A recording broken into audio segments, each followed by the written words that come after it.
So pop quiz. What do these things have in common? Eye pencil, makeup sponges, a calligraphy pen, barbecue skewers, and needle nose pliers with wire strippers on them. They are all things that I got for Christmas from my brother because he understands what a model railroader who specializes in weathering and graffiti would actually appreciate. And even though it's a completely random assortment of things, I'm very grateful. But they need to go away. Why? Because they make it like that. So for those of you who don't know me, my name is Tim, and I love all things model trains, but I specialize mostly in weathering and graffiti. And today, we are going to put all this stuff away in my graffiti kit. I've talked about it a bunch of times, I wanted to make a video a bunch of times, and here we are. So jumping right in, I have the rigid...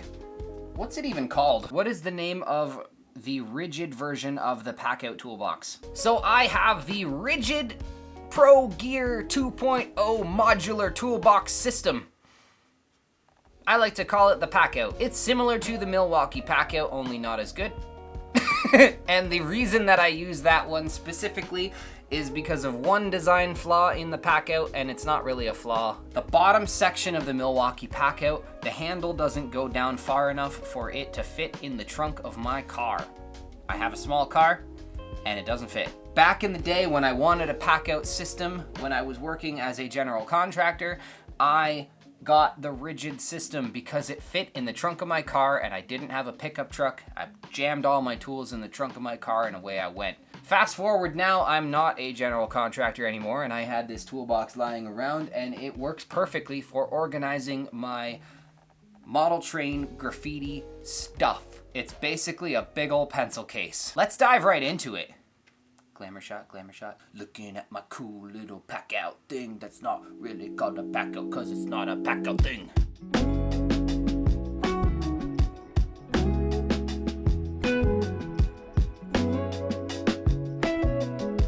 Alright, so this is it. You can't really see it because there's a dog. Excuse me. Good boy. Don't bump the tripod. Thank you. So this is it. It's pretty strong and rigid. Pretty durable. And it has everything that I could ever need to do graffiti. So let's take a closer look and dive right in, shall we? Come on, come on, come on. So if we hop right into the first layer, it looks like a mess, but it's pretty organized. We've got some paints in here.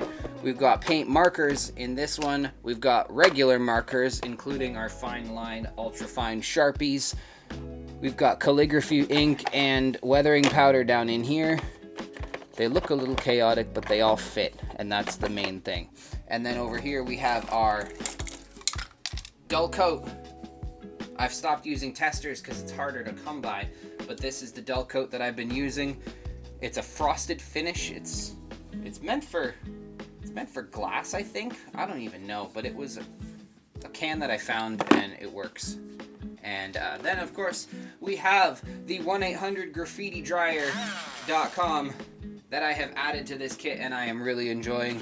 I also have already put away the lip liner brush that I got for Christmas from my brother. Thank you very much for the lip liner brush, which sounds hilarious, but you know what?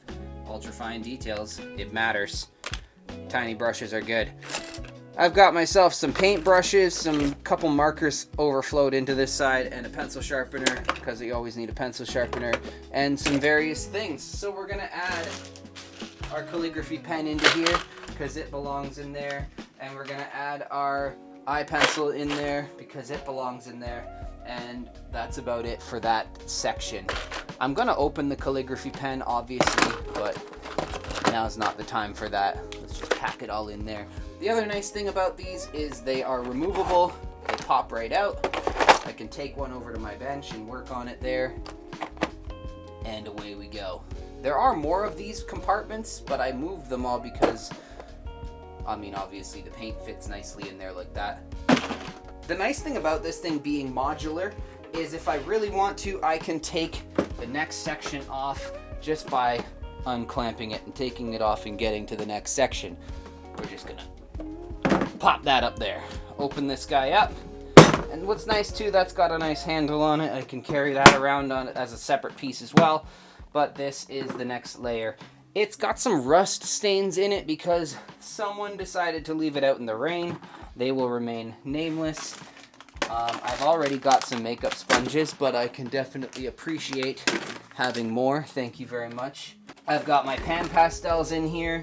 I've got another one of these bins. Sometimes I just use it as a grab bin to just pull some stuff out. Got a big old thing of Q-tips. The no-name brand, of course. I'm not paying for name brand Q-tips. They do the same thing, just don't stick them in your ear holes. This could definitely do with a bit of organization, but for now it works. I'm gonna toss my wire strippers in there because why not?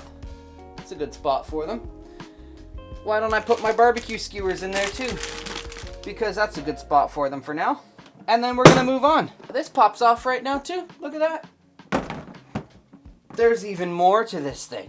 And the more I reveal of this thing, the more mess you see on my floor. But that's okay. We're just gonna deal with it. So this one doesn't hinge. This one just unlatches and it comes off. And that's where I keep some signs for my train table, some lights for my train table, and some gloves. You can never have enough gloves, so I have 30 billion gloves in here. I'm sure with a bit of reorganization it would be even more optimized, but I'm just showing you a bit of what I have going on right this second. Not that it matters in this instance, but this right here comes out. This, like, how does this work again? Oh yeah, I remember. Let me show you. Got this nice rod that you pull out of the whole thing. That guy just slides right on down like that.